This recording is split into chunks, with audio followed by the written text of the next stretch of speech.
ناظرین، اب ہم بات کریں گے ذوالقرنین علیہ السلام، یاجوج اور ماجوج سمیت ان سے متعلقہ تمام تر موضوعات پر کہ ذوالقرنین کون تھے، یاجوج اور ماجوج کیا ہیں، ذوالقرنین علیہ السلام نے کب، کہاں، کیوں اور کیسے یاجوج اور ماجوج کو قید کیا،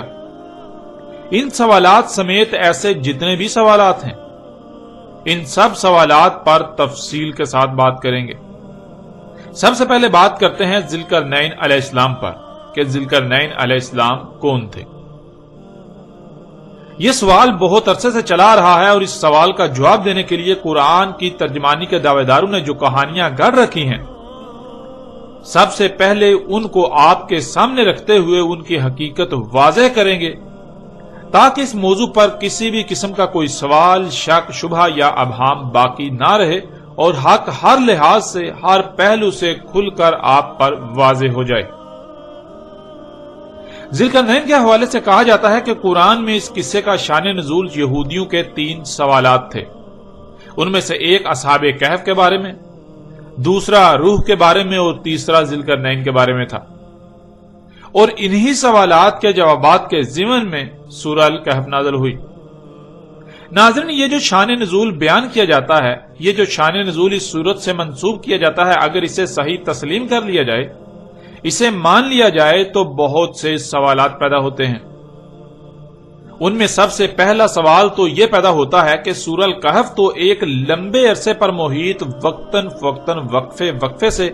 آیات کی صورت میں نازل ہوئی۔ جب حقیقت یہ ہے تو پھر یہ کیسے کہا جا سکتا ہے کہ سورہ الکہف ایک ہی بار مکمل نازل ہوئی؟ حالانکہ آپ اس کی حقیقت بذات خود قرآن میں ہی دیکھ سکتے ہیں کہ قرآن بالکل واضح الفاظ میں یہ کہتا ہے کہ قرآن آہستہ آہستہ وقفے سے ایک لمبے عرصے میں اتارا جا رہا ہے۔ قرآن میں 14 مقامات پر 14 آیات میں بالکل صراحت کے ساتھ یہ کہا گیا کہ اسے آہستہ آہستہ تھوڑا تھوڑا کر کے لمبے عرصے میں اتارا گیا یا اتارا جا رہا ہے، جیسا کہ آپ ان آیات میں دیکھ سکتے ہیں۔ سورہ الاسراء کی آیت 106 میں اللہ سبحانہ وتعالی کا کہنا ہے وَقُرْآنًا فَرَقْنَاهُ لِتَقْرَأَهُ عَلَى النَّاسِ عَلَى مُقْسٍ وَنَزَلْنَاهُ تَنزِيلًا، اور قرآن ہم نے اسے ٹکڑے ٹکڑے کیا اسے قرأ کرنے کے لیے انسانوں پر جس مدت میں وہ دنیا میں موجود ہیں، اور ہم نے اسے اتارا لمبی مدت میں تھوڑا تھوڑا آہستہ آہستہ جب جس کی ضرورت تھی اتنا۔ ناظرین، یہ آیت بہت ہی وسعتوں کی حامل ہے اور اس میں عظیم راز پنہاں ہیں، لیکن ہم اپنے موضوع کے اعتبار سے اس وقت اسے سامنے رکھ رہے ہیں کہ اس آیت میں بالکل واضح 2 ٹوک الفاظ میں یہ بات واضح کر دی گئی کہ قرآن تھوڑا تھوڑا کر کے ٹکڑے ٹکڑے کر کے لمبے عرصے میں اتارا گیا۔ ایسا ہرگز نہیں ہے کہ ایک بڑی سورت ایک ہی بار میں اتار دی گئی۔ اسی طرح آپ اس آیت میں بھی دیکھ سکتے ہیں سورہ الانسان آیت نمبر 23 اِنَّا نَحْنُ نَزَلْنَا عَلَيْكَ الْقُرْآنَ تَنزِيلًا، اس میں کچھ شک نہیں، ہم ہی ہیں، ہم نے اتارا تجھ پر قرآن وقتاً فوقتاً تھوڑا تھوڑا لمبے عرصے میں۔ ناظرین، ان آیات میں یہ بات بالکل کھول کر واضح کر دی گئی کہ قرآن لمبے عرصے میں ٹکڑے ٹکڑے کر کے تھوڑا تھوڑا کر کے وقتاً فوقتاً جب جتنی ضرورت تھی اتنا اتارا گیا یا اتارا جا رہا ہے، جس سے یہ بات بالکل جھوٹی، بے بنیاد اور غلط ثابت ہو جاتی ہے کہ یہودیوں کے 3 سوالات کے جوابات میں سورہ الکہف نازل ہوئی۔ اب آتے ہیں دوسرے سوال کی طرف۔ آپ نے جان لیا کہ سورہ الکہف ایک ہی بار میں مکمل نازل نہیں ہوئی بلکہ وقتاً فوقتاً ایک لمبے عرصے میں نازل ہوئی، لیکن اگر اس کے باوجود ایک لمحے کے لیے یہ بات مان بھی لی جائے کہ یہودی کے ان 3 سوالات کے جواب میں سورہ الکہف نازل ہوئی، تو سوال یہ پیدا ہوتا ہے کہ سورہ الکہف پوری کی پوری روح کے موضوع سے خالی ہے۔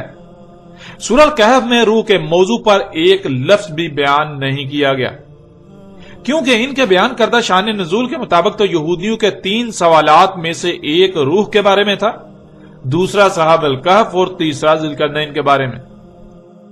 یہودیوں کے ان سوالات کے جواب میں سورہ الکہف نازل کی گئی، لیکن حقیقت آپ کے سامنے ہے کہ پوری کی پوری سورۃ الکہف روح کے موضوع پر خالی ہے، جس سے یہ بات بالکل کھل کر واضح ہو جاتی ہے کہ سورہ الکہف کا جو شان نزول گڑھ رکھا ہے وہ بالکل بے بنیاد اور باطل ہے۔ پھر اسی پس منظر میں سورہ الکہف میں موجود واقعات کو سمجھنے کی کوشش کی جاتی ہے، اور پھر جو نظریہ و عقیدہ اخذ کیا جاتا ہے وہ دوسروں پر بھی مسلط کیا جاتا ہے، جو کہ بالکل بے بنیاد اور باطل ہے۔ پھر ناظرین، تیسرا سوال یہ پیدا ہوتا ہے کہ اگر یہودیوں نے اصحاب الکہف کے بارے میں سوال کیا تو پھر ایسا کیوں ہے کہ یہودیوں کی پوری تاریخ اور مذہبی مواد اصحاب الکہف کے حوالے سے مکمل خاموش ہے؟ آپ کو بنی اسرائیل میں سے یہود کے ہاں ایک لفظ بھی اصحاب الکہف پر نہیں ملے گا، اور وہ اصحاب الکہف کے حوالے سے کسی بھی واقعہ کو کوئی اہمیت نہیں دیتے، بلکہ یوں کہتے ہیں کہ یہ من گڑت قصہ ہے جو عیسائیوں نے گڑھ رکھا ہے، جو عیسائیوں کا گڑھا ہوا ہے۔ البتہ صحاب کہف کا ذکر بنی اسرائیل میں سے نصارہ جنہیں عیسائی کہا جاتا ہے ان کے مذہبی مواد میں ضرور ملتا ہے، اور عیسائیوں کے ہاں اسے ایک بڑی تاریخی اور مذہبی اہمیت حاصل ہے۔ اب سوال یہ پیدا ہوتا ہے کہ جب یہودیوں کے نزدیک ایسا کوئی واقعہ پیش ہی نہیں آیا، ان کا پورا مذہبی مواد، تاریخ ایسے کسی بھی واقعے سے خالی ہے، تو اس کا سوال کیوں کریں گے؟ ان کی طرف سے ایسے کسی بھی سوال کی توقع کرنا بالکل بے بنیاد اور فضول ہے۔ اور پھر دوسری بات یہ کہ اصحاب الکہف کا واقعہ عیسیٰ ابن مریم علیہ السلام کے کافی عرصہ بعد رونما ہوا۔ 7 نوجوان تھے جو عیسیٰ علیہ السلام پر ایمان لائے۔ اس وقت یہودیوں کی حکومت تھی، ان 7 نوجوانوں پر زمین تنگ کر دی گئی اور انہیں دین کی خاطر ہجرت کرنا پڑی، لیکن جب کوئی بھی جائے پناہ نہ پائی تو رب سے خالص اپنی طرف سے حفاظت کرنے کی دعا کی، اور رب نے ان کی حفاظت کی۔ یہ واقعہ یہودیت کی بنیاد اکھاڑ دینے کے لیے کافی تھا، اس لیے یہود ایسے کسی بھی واقعے کو سرے سے تسلیم ہی نہیں کرتے، کیونکہ انہیں علم ہے کہ اگر وہ اسے تسلیم کریں گے یا اس واقعے پر کسی بھی قسم کی کوئی بات کریں گے تو یہودیت باطل ثابت ہو جائے گی۔ اس لیے پھر یہ کیسے ممکن ہے کہ یہودی اصحاب الکہف کے بارے میں سوال کریں جبکہ وہ خود اس واقعہ کو تسلیم ہی نہیں کرتے، بلکہ یہود کے نزدیک تو ایسا کوئی واقعہ وقوع پذیر ہی نہیں ہوا، یہ من گڑت ہے۔ پھر چوتھا سوال یہ پیدا ہوتا ہے کہ یہودیوں کا ان 3 میں سے ایک سوال روح کے بارے میں تھا، اور اس کے جواب میں سورہ الکہف نازل ہوئی، لیکن آپ جانتے ہیں کہ روح کے بارے میں تو سورہ الکہف مکمل خاموش ہے، اور روح کا ذکر تو سورہ بنی اسرائیل میں ہے، اور سورہ بنی اسرائیل میں روح کا ذکر آنا ہی اس کا جواب ہے کہ روح کے بارے میں سوال بنی اسرائیل کا تھا۔ اور بنی اسرائیل صرف یہود ہی نہیں بلکہ وہ بھی ہیں جو بعد میں عیسیٰ علیہ السلام پر ایمان لائے اور پھر بعد میں جا کر دل ہوئے، یعنی صراط مستقیم سے ہٹ گئے، جنہیں عیسائی کہا جاتا ہے۔ روح عیسائیت میں شروع سے ہی موضوع بحث رہی، عیسیٰ ابن مریم علیہ السلام کی وجہ سے، اور روح کے بارے میں سوال نصارہ کی طرف سے تو ہو سکتا تھا لیکن یہود کی طرف سے ہرگز نہیں۔ ناظرین، آپ آتے ہیں قصہ شان نزول میں یہودیوں کی طرف منسوب کیے جانے والے تیسرے سوال کی طرف، جو ہمارے موضوع سے تعلق رکھتا ہے کہ ذوالقرنین کے بارے میں سوال بھی یہودیوں کی طرف سے تھا۔ جس پس منظر کی بنیاد پر یہ کہا جاتا ہے کہ یہودیوں نے سوال کیا، اس پس منظر میں ایسا کوئی تاثر نہیں ملتا کہ یہودی ایسا کوئی سوال کر سکتے تھے، اس لیے کہ یہودیوں کے پورے مذہبی اور تاریخی مواد میں ذوالقرنین کے حوالے سے کوئی دور تک اشارہ نہیں ہے، نہ ہی ایسا کوئی نام یہودیوں کے ہاں کوئی وجود رکھتا تھا اور آج بھی وجود رکھتا ہے۔ لیکن اگر دوسرے پس منظر میں دیکھیں تو یہ بات ثابت ہو جاتی ہے کہ ذوالقرنین کے بارے میں سوال بھی یہودیوں کی بجائے عیسائیوں نے ہی کیا تھا۔ وہ اس لیے کہ اگر یہ تسلیم کر لیا جائے کہ ذوالقرنین سلیمان علیہ السلام تھے تو یہودیوں کا سلیمان علیہ السلام کے بارے میں عقیدہ ہے کہ وہ ایک تو نبی نہیں تھے اور دوسرا ان کی موت شرک پر ہوئی۔ انہوں نے اپنی زندگی کے آخری وقت میں بہت سے اوثان بنا لیے تھے جن کی وہ غلامی کرتے تھے۔ اوثان کہتے ہیں انسان کی خلق کردہ ان ایجادات کو جنہیں انسان سہولتوں کا نام دیتا ہے، جیسے آج مشینیں، گاڑیاں، جہاز وغیرہ، اور ان کی غلامی انہی کے حصول کے لیے ان کے پیچھے استعمال کیے جانے والے وقت کو کہا جاتا ہے۔ یہود کا نظریہ یہ ہے کہ سلیمان بن داؤد نے اپنی زندگی کا مقصد و مشن ہی ایسی اشیاء کی تخلیق اور استعمال کو بنا لیا تھا، لہذا وہ کافر اور مشرک تھا، اور اسی حالت میں سلیمان کی موت ہوئی۔ اس کے علاوہ سینکڑوں کی تعداد میں سلیمان نے نکاح کے بغیر عورتیں رکھی ہوئی تھیں جو سینکڑوں بیویوں کے علاوہ تھیں۔ اس لیے سلیمان یہودیوں اور عیسائیوں کے ہاں ایک متنازع شخصیت کے طور پر جانے جاتے ہیں۔ سلیمان علیہ السلام کے کفر و شرک کی گواہی یہودیوں کے صرف کسی عالم وغیرہ کا عقیدہ نہیں بلکہ باقاعدہ ان کی خود ساختہ آسمانی کتابوں کا مجموعہ عہد نامہ قدیم میں بھی درج ہے، اور عہد نامہ قدیم کی آسمانی کتابیں جتنے یہود کے لیے مقدس ہیں اتنی ہی نصارہ کے لیے بھی۔ یوں نہ صرف یہودی بلکہ عیسائی بھی سلیمان علیہ السلام کے بارے میں یہی نظریہ رکھتے ہیں، لیکن عیسائیوں کے ہاں آخری حجت عہد نامہ جدید یعنی انجیل ہے، اس لیے وہ پرانے عہد نامے میں تحریف وغیرہ کو ممکن سمجھتے ہیں۔ اس لیے اگر کوئی بات پرانے عہد نامہ میں موجود ہو اور اس کے برعکس کوئی بات کہیں سے معلوم ہو تو وہ کوشش کرتے ہیں کہ آنکھیں بند کر کے پرانے عہد نامے کو تسلیم کرنے کی بجائے تحقیق کی جائے، لیکن یہود اس بات کو سننے کے لیے تیار ہی نہیں کہ عہد نامہ قدیم میں کوئی تبدیلی یا تحریف ہے، اور وہ کسی ایسی بات کو تسلیم کریں جو عہد نامہ قدیم کے مخالف ہو، یہ یہودیوں کے عقائد کی نفی تصور کیا جاتا ہے۔ پھر یہ سمجھنا کہ یہودی ایسا سوال کریں گے یہ بالکل بے بنیاد اور باطل ثابت ہو جاتا ہے۔ البتہ جب محمد علیہ السلام کو مبعوث کیا گیا تو قرآن میں سلیمان علیہ السلام کے بارے میں نہ صرف یہودی کے عقائد و نظریات کی تردید کی گئی بلکہ سلیمان علیہ السلام کو اللہ سبحانہ و تعالیٰ نے اپنا صالح نبی اور صالح حکمران قرار دیا، اور دو ٹوک الفاظ میں یہ واضح کر دیا کہ سلیمان کافر و مشرک نہیں تھا۔ یوں یہ بات بھی واضح ہو جاتی ہے کہ اگر ذوالقرنین سلیمان علیہ السلام تھے تو پھر نصارہ کی طرف سے سوال کیا گیا کہ یہود تو اس شخصیت یعنی سلیمان کے بارے میں ایسا عقیدہ و نظریہ رکھتے ہیں اور ہماری انجیل تو اس پر بالکل خاموش ہے، تو اے محمد آپ بتائیں کہ آیا یہود اس بارے میں سچے ہیں یا پھر حقیقت کیا ہے؟ یہود داؤد کے بیٹے سلیمان کے بارے میں جو عقیدہ و نظریہ رکھتے ہیں کہ وہ کافر و مشرک تھا، اس پر طرح طرح کے الزامات لگاتے ہیں، آیا وہ اپنے اس عقیدے میں سچے ہیں یا پھر حقیقت اس کے برعکس ہے؟ لہٰذا آپ اس کی وضاحت کریں۔ اور قرآن میں جب اللہ سبحانہ و تعالیٰ نے اس واقعہ کا ذکر کیا تو سلیمان کی جگہ لفظ ذوالقرنین استعمال کیا۔ آگے چل کر اس پر مزید تفصیل کے ساتھ بات ہوگی۔ ناظرین، قدیم علماء مفسر و مفکر قرآن کے طور پر جانے پہچانے جانے والوں کی اکثریت کے نزدیک قرآن میں مذکور ذوالقرنین وہ شخصیت ہے جسے لوگ انگلش میں الیگزینڈر دی گریٹ اور اردو میں اسکندر اعظم کے نام سے جانتے ہیں، لیکن اس نظریے پر تنقید کرنے والوں کی ایک بڑی تعداد رہی جنہوں نے اسکندر اعظم یونانی کے ذوالقرنین ہونے پر بہت سے ایسے اعتراضات اٹھائے کہ اسے ذوالقرنین ماننے والے بھی ان سوالات کے جوابات نہ دے سکے اور الٹے عاجز آ گئے۔ مثلا قرآن میں مذکور ذوالقرنین زمین کے مغرب و مشرق تک پہنچا، اسے زمین کے مغرب و مشرق تک کا اقتدار و اختیار حاصل تھا، مکن حاصل تھا، اور اسکندر اعظم قرآن کی اس بات پر بالکل بھی پورا نہیں اترتا۔ دوسرا اعتراض کہ قرآن ذوالقرنین کو صالح مومن شخصیت قرار دیتا ہے، لیکن اسکندر اعظم یونانی ایک آتش پرست مشرک اور ظالم شخص تھا۔ پھر تیسرا اعتراض کہ ذوالقرنین نے یاجوج اور ماجوج کو سد کی تعمیر کر کے روک دیا، لیکن اسکندر اعظم نے ایسی کوئی سد تعمیر ہی نہیں کی۔ ناظرین، ان کے علاوہ بھی کئی اعتراضات ہیں، مگر یہ ایسے اعتراضات ہیں کہ جنہوں نے اسکندر اعظم یونانی کے ذوالقرنین ہونے کا عقیدہ و نظریہ رکھنے والوں کو لاجواب کر دیا۔ مگر چونکہ کئی صدیوں سے یہ روش چلی آ رہی ہے کہ خود سے غور و فکر نہیں کرنا، خود سے غور و فکر کر کے کوئی نئی بات اخذ نہیں کی جا سکتی سوائے اسی کے جو آباء و اجداد سے نسل در نسل چلا رہا ہے، اس لیے آج تک ہر کوئی آنکھیں بند کر کے اسکندر اعظم یونانی کو ہی ذوالقرنین مانتا ہوا چلا رہا ہے،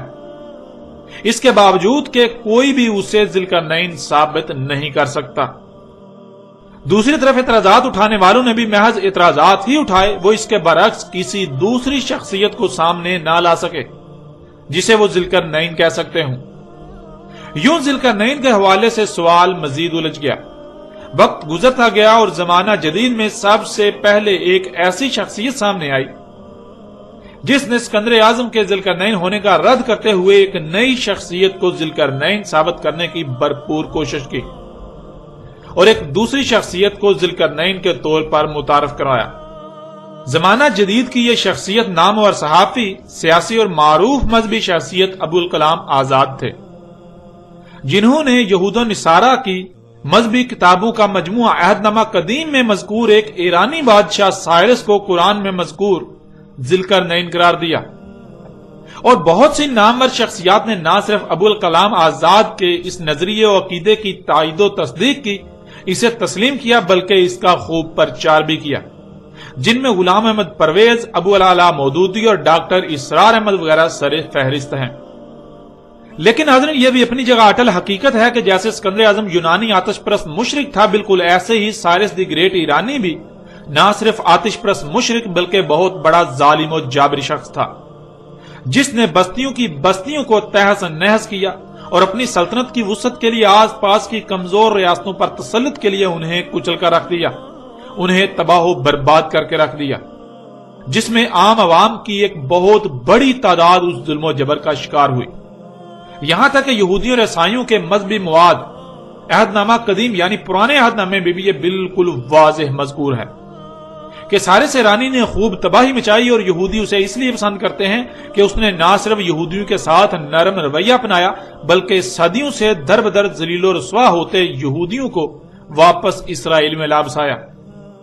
لیکن حیران کن بات تو یہ ہے کہ ان تمام تر باتوں کو نظر انداز کرتے ہوئے ابوالکلام آزاد نے صرف ذوالقرنین پر ایک نیا نظریہ دینے کے لیے،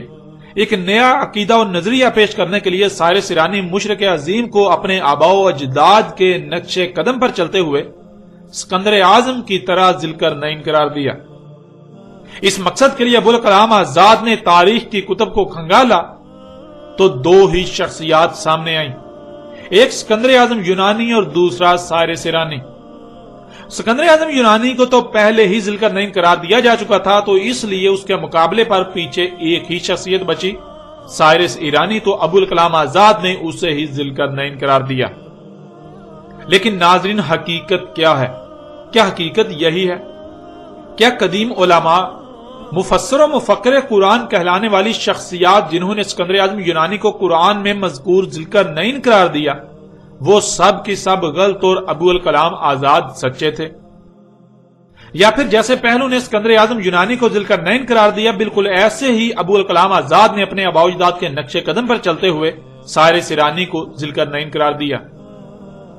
جیسے باقی لوگ اپنے علماء، مفکر و مفسر کہلانے والی بڑی بڑی نامور شخصیات کی آنکھیں بند کر کے تائید و تصدیق کرتے رہے اور ہر اعتراض کو نظر انداز کرتے رہے، بالکل ایسے ہی ابو العلا مودودی، غلام احمد پرویز اور ڈاکٹر اسرار احمد جیسی شخصیات نے بھی کیا کہ جو نظریہ ابوالکلام آزاد نے پیش کیا، انہوں نے ٹھان لی کہ ہر حال میں اسی کی تائید و تصدیق اور پرچار ہی کرنا ہے، تاکہ جیسے قدیم دور میں ایسے موضوعات پر لب کشائی کرنے والوں کو نمایاں مقام حاصل ہوا، بالکل ایسے ہی آج یہ لوگ بھی نمایاں مقام حاصل کر سکیں۔ اب آتے ہیں ناظرین اس طرف کہ حقیقت کیا ہے۔ حقیقت ہر لحاظ سے کھول کر آپ کے سامنے رکھتے ہیں، پھر فیصلہ آپ کے اختیار میں ہوگا کہ حق کیا ہے اور باطل کیا ہے۔ حق و باطل میں فرق اس قدر واضح ہو جائے گا کہ آپ کو رائے برابر بھی مشکل نہیں رہے گی حق پہچاننے میں۔ وہ لوگ جنہوں نے اسکندر اعظم یونانی کو ذوالقرنین کہا یا مانتے ہیں، اور ان کے برعکس وہ لوگ جنہوں نے سائرس ایرانی کو ذوالقرنین کہا یا مانتے ہیں اور مان رہے ہیں، دونوں نے ہی قرآن کے برعکس تاریخ کی کتب کا سہارا لے کر اپنا اپنا نظریہ اخذ کیا۔ یہ بات جان لیں کہ قرآن میں نہ تو اسکندر اعظم کا نام آیا اور نہ ہی سائرس ایرانی کا۔ ان دونوں شخصیات کو ذوالقرنین ثابت کرنے کے لیے قرآن کے علاوہ تاریخی کتب کا سہارا لیا گیا۔ اب آتے ہیں قرآن کی طرف اور قرآن سے ہی سوال کرتے ہیں کہ کیا ان دونوں میں سے کوئی ذوالقرنین تھا؟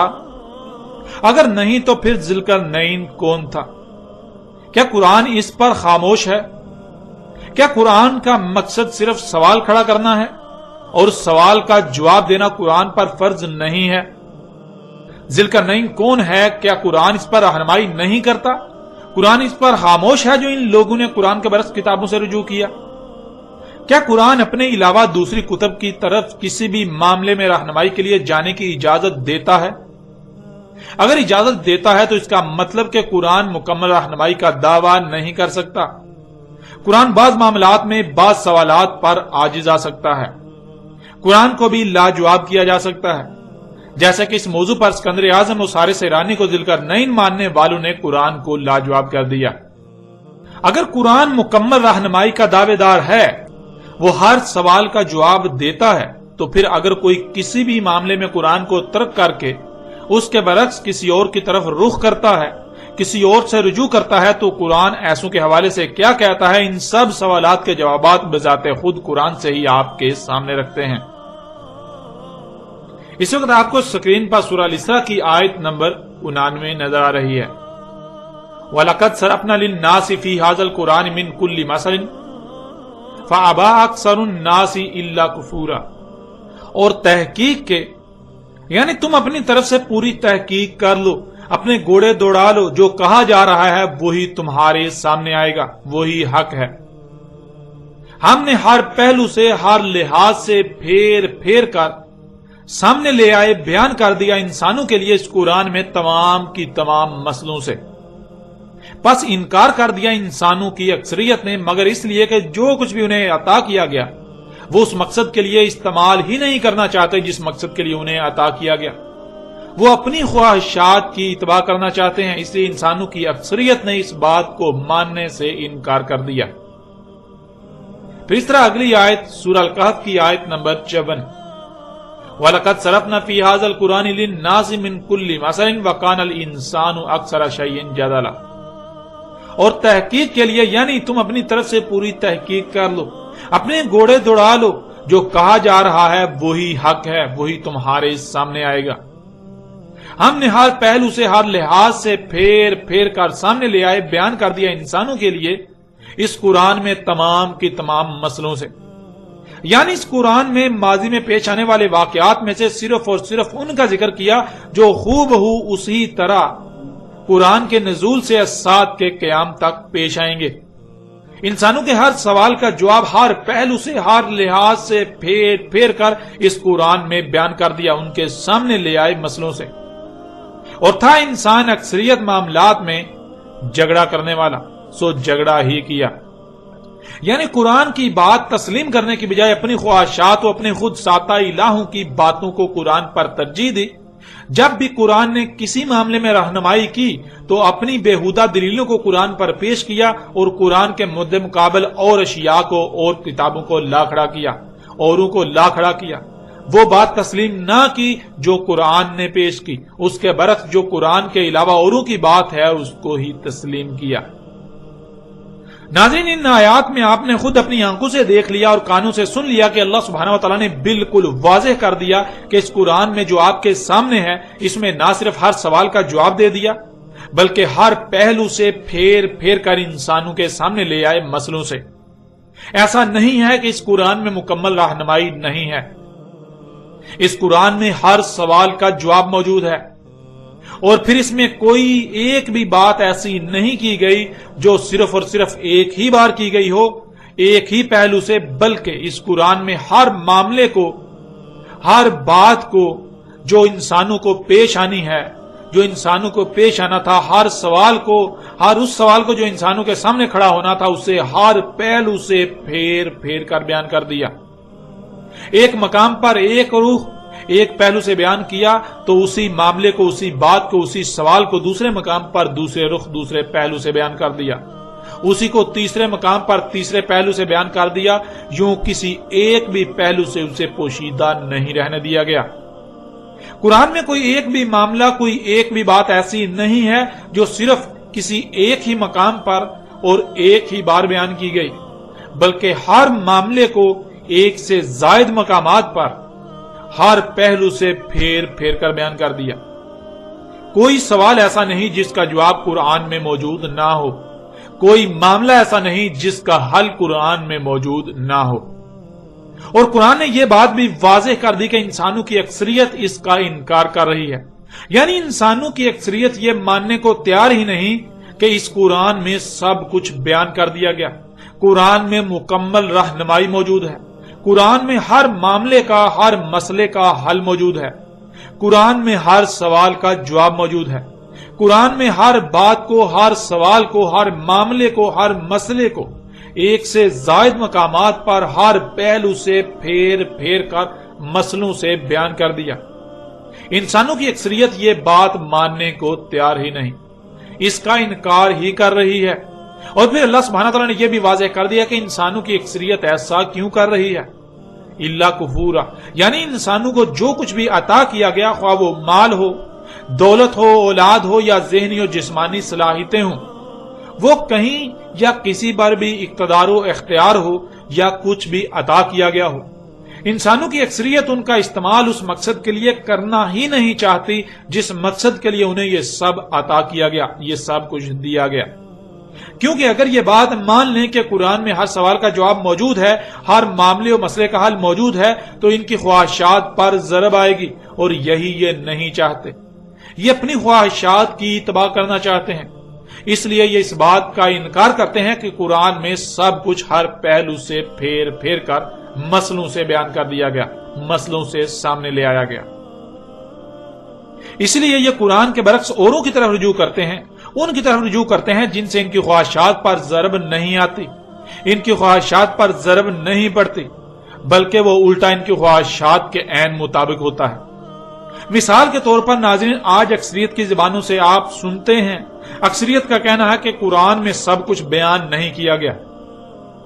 قرآن میں احکامات تو ہیں لیکن ان کی تفاصیل موجود نہیں ہیں، ان کو کیسے کرنا ہے یہ نہیں بتایا گیا، کیوں کرنا ہے، کب کرنا ہے، کس طرح کرنا ہے، ان سوالات کے جوابات قرآن میں موجود نہیں ہیں۔ مثلا الصلاۃ، جس کا ترجمہ نماز کیا جاتا ہے، اور کہا جاتا ہے کہ قرآن میں صلاۃ کا حکم تو ہے لیکن طریقہ قرآن میں نہیں ہے، اور پھر یہ جہاں سے طریقہ اخذ کرتے ہیں اس صلاۃ کے نام پر ان کی خواہشات پر کوئی ضرب نہیں آتی، وہاں سے صلاۃ کے نام پر جو ان کو مل رہا ہے وہ ان کی خواہشات کے عین مطابق ہے، حالانکہ پورے کا پورا قرآن ایک ہی شے کی وضاحت کر رہا ہے، اور وہ ہے الصلاۃ۔ اگر یہ مان لیا جائے کہ قرآن میں صلاۃ کی رہنمائی موجود ہے تو دنیا کی زندگی اتنی سخت ہو جائے گی کہ جیسے آپ کو آگ میں ڈال دیا گیا ہو، اور یہی کوئی نہیں چاہتا۔ اس لیے اکثریت اس کا انکار کرتی ہے کہ قرآن میں ہر سوال کا جواب موجود ہے، کیونکہ اگر اس بات کو تسلیم کر لیا جائے گا اور اپنے ہر سوال کا جواب، ہر مسئلے کا حل قرآن میں تلاش کیا جائے گا، قرآن سے حاصل کیا جائے گا، تو انسان کو جو کچھ بھی عطا کیا گیا اس پر اس کا اپنا کوئی اختیار نہیں رہے گا، اس کو پھر خالص اللہ کی غلامی کرنا پڑے گی، اور یہی وہ نہیں چاہتا۔ اب دیکھیں سورہ نساء کی آیت نمبر 82 میں اللہ سبحانہ تعالیٰ کا کہنا ہے، افلا یتدبرون القرآن لو کان من عند غیر اللہ لوجدوا فیہ اختلافا کثیرا، کیا پس نہیں تدبر کر رہے القرآن، اور اگر تھا کسی اور سے اللہ کا علاوہ کہ تم پاتے اس میں کثیر اختلاف،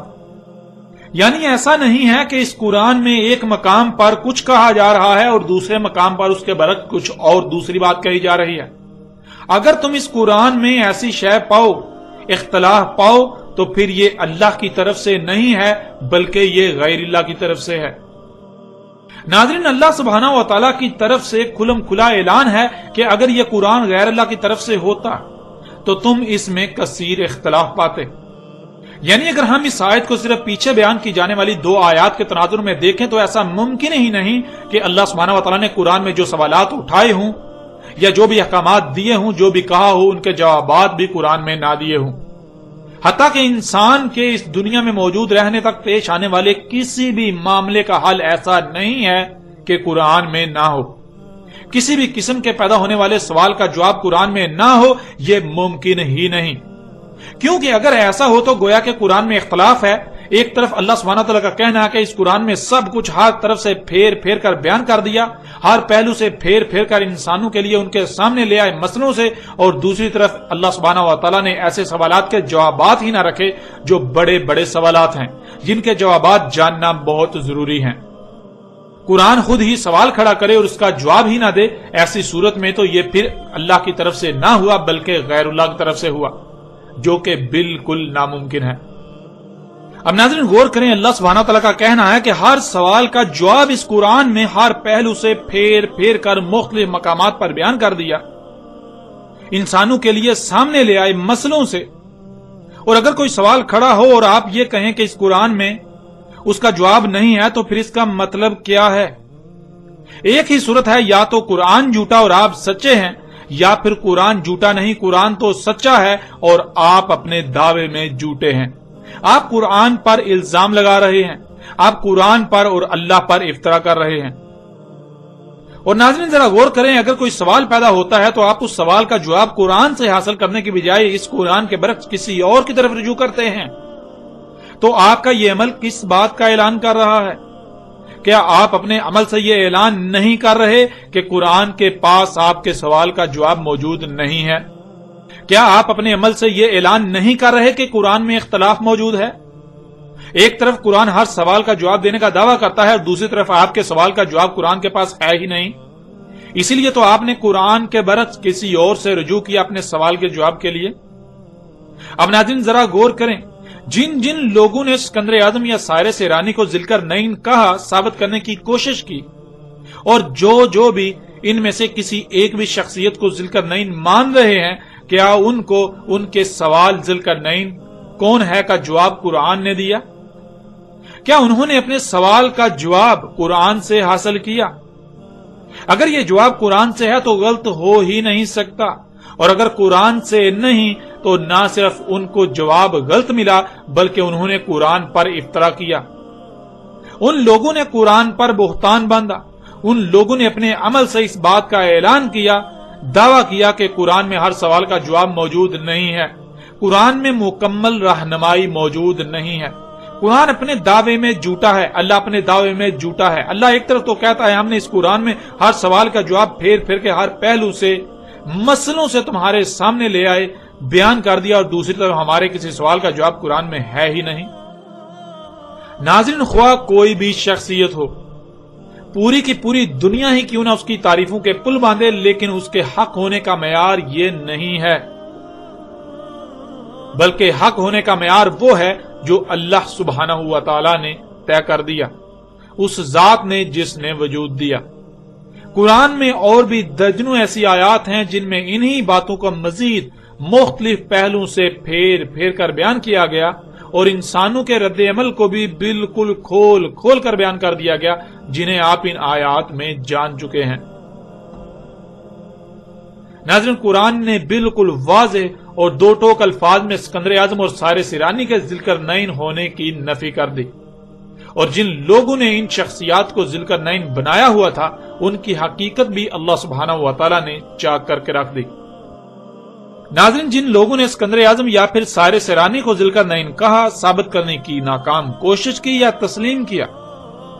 ان تمام کے تمام لوگوں نے اپنی زبان سے اس بات کا اقرار کیا کہ قرآن میں ذوالقرنین کا ذکر تو آیا ہے، لیکن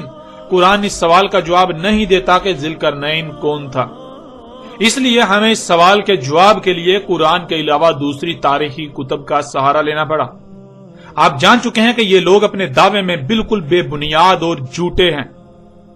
یہ ان کا کہنا ہے کہ قرآن میں ان کے سوال کا جواب نہیں، اللہ نے یا قرآن نے ایسا ہرگز نہیں کہا، بلکہ اللہ نے تو اس قرآن میں ان کے بالکل برعکس ایک دوسری بات کی، یہ دعویٰ کیا کہ اس قرآن میں سب کا سب ہر پہلو سے پھیر پھیر کر تمہارے سامنے لے آئے، اور وہ بھی مسئلوں سے۔ اور اگر کوئی یہ کہتا ہے کہ قرآن میں کسی سوال کا جواب موجود نہیں ہے تو اس میں قرآن کا قصور نہیں ہے، بلکہ قصور اس کا اپنا ہے۔ قصور اس کا ہے جو ایسا کہہ رہا ہے، جسے قرآن میں اس سوال کا جواب نہیں مل رہا۔ وہ اللہ کے قانون میں اندھا ہو چکا ہے، اسے اپنے اندھے پن کے علاج کی ضرورت ہے، نہ کہ اللہ اور اس کے قرآن الحکیم پر بہتان کی ضرورت۔ وہ اس معیار پر، اس قانون پر پورا ہی نہیں اتر رہا جس معیار پر، جس قانون پر پورا اترنے سے قرآن اپنے راز کھولتا ہے۔ اس لیے اسے اپنے گریبان میں جھانکنا چاہیے، اپنی ذات میں جھانکنا چاہیے کہ وہ اس کے اندر جو خامیاں ہیں، جو کمیاں ہیں، جو کجیاں ہیں، جو کوتاہیاں ہیں، وہ ان کو دور کرے، اپنی اصلاح کرے، اپنے آپ کو اس معیار پر، اس مقام پر لا کھڑا کرے جس مقام پر آنے سے قرآن اپنے راز کھولتا ہے، نہ کہ وہ الٹا اپنی غلطی کو قرآن پر تھوپنا شروع کر دے، قرآن پر اور اللہ پر بہتان باندھنا شروع کر دے۔ ان لوگوں نے کہا کہ قرآن میں اس سوال کا جواب موجود نہیں، اس لیے ہم نے قرآن کے علاوہ دوسری تاریخ کی کتابوں سے رجوع کیا، اور ہمیں قرآن کے برعکس ان تاریخی کتابوں نے ہمارے سوال کا جواب دیا، تو ان کے اس قول کا قرآن میں اللہ سبحانہ تعالیٰ نے کس طرح رد کر دیا، اسے بھی آپ کے سامنے رکھتے ہیں۔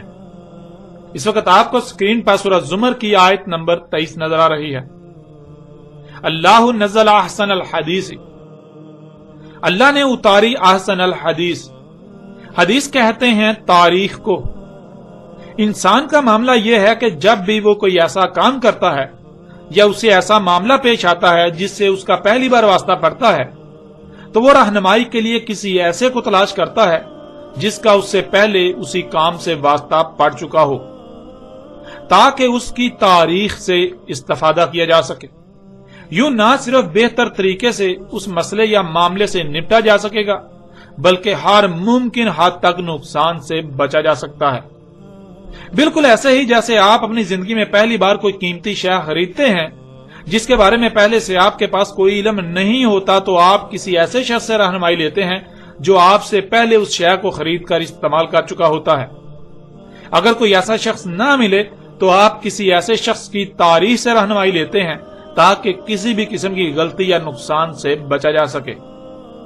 یہی معاملہ دنیا میں آباد مجموعی طور پر انسانوں کا ہے۔ جب بھی انسانوں کو کوئی مسئلہ پیش آتا ہے تو رہنمائی کے لیے تاریخ سے رجوع کرنا ناگزیر ہوتا ہے، اس لیے یہ تاریخ سے رجوع کرتے ہیں، اور اسی مقصد کے لیے اللہ سبحانہ و تعالی نے احسن الحدیث اس قرآن کی صورت میں اتاری۔ یعنی یہ قرآن ایسی تاریخ ہے جس سے حسن کوئی تاریخ نہیں ہے، یہ قرآن احسن تاریخ ہے۔ ایسی ہی ایک دوسری آیت آپ کو قرآن میں ملے گی جس سے آپ اس آیت کو بآسانی سے سمجھ سکتے ہیں، اور وہ آیت ہے سورہ المومنون کی آیت نمبر 14۔ اللہ احسن الخالقین، خالقین جمع کا صیغہ ہے جس کے معنی ہیں ایک سے زائد خلق کرنے والے۔ ان میں اللہ حسن خالق ہے، تو جو حسن ہو، جس سے حسن کوئی نہ ہو، اسے اخذ کیا جائے گا، اسی کو خالق بنایا جائے گا۔ یعنی ایسا نہیں ہے کہ اللہ خلق کرنے والوں میں حسن خالق ہے، اللہ حسن خالق ہے، اس بات کا محض زبان سے اقرار کرنا ہے، اور اللہ کے علاوہ اوروں کو بھی خالق بنایا جا سکتا ہے، ایسا ہرگز نہیں، ایسا قطعاً نہیں۔ اللہ احسن الخالقین کا مطلب یہ ہے کہ جو احسن خالق ہے اسے ہی اخذ کیا جائے گا، اور جو احسن نہیں ہے اسے ترک کر دیا جائے گا۔ تو اللہ احسن خالق ہے، اس لیے خالقین میں سے جو احسن ہے، اللہ احسن خالق ہے، صرف اور صرف اللہ ہی کو خالق بنایا جائے گا، اور اللہ کے علاوہ جو بھی خالقین ہیں، جو خالق ہیں جو کہ احسن نہیں ہیں، انہیں ترک کر دیا جائے گا، انہیں خالق نہیں بنایا جائے گا، انہیں اخذ نہیں کیا جائے گا۔ اللہ احسن الخالقین کا مطلب ہے کہ اللہ سے احسن کوئی خالق نہیں ہے، تو جو احسن خالق ہے اسے اخذ کیا جائے گا، اس کے علاوہ باقی سب کی نفی کی جائے گی، باقی سب کا رد کر دیا جائے گا، باقی سب کے سب کو کوڑے میں پھینک دیا جائے گا۔ تو بالکل ایسے ہی اللہ نزل احسن الحدیث، جو حدیث یعنی تاریخ اللہ نے اتاری ہے وہ احسن تاریخ ہے، اس سے حسن کوئی تاریخ نہیں ہے، اس لیے جو احسن ہے اسے اخذ کیا جائے گا، باقی سب کا رد کر دیا جائے گا۔ جب اللہ کسی بھی معاملے یا مسئلے میں رہنمائی کے لیے قرآن کو احسن الحدیث قرار دے رہا ہے،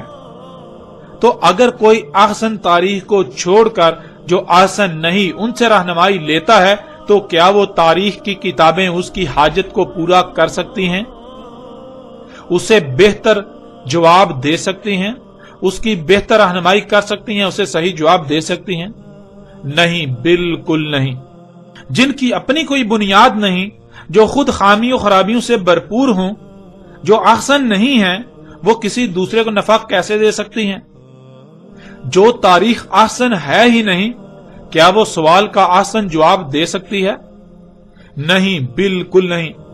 اب جب کہ قرآن کے علاوہ کوئی احسن تاریخ ہے ہی نہیں، تو پھر اس قرآن کے علاوہ کسی تاریخ کی کتاب سے رہنمائی نہیں لی جا سکتی۔ اس قرآن کے علاوہ تاریخ کی ہر کتاب کو کوڑے دان میں پھینک دیا جائے گا، ردی کی ٹوکری میں پھینک دیا جائے گا۔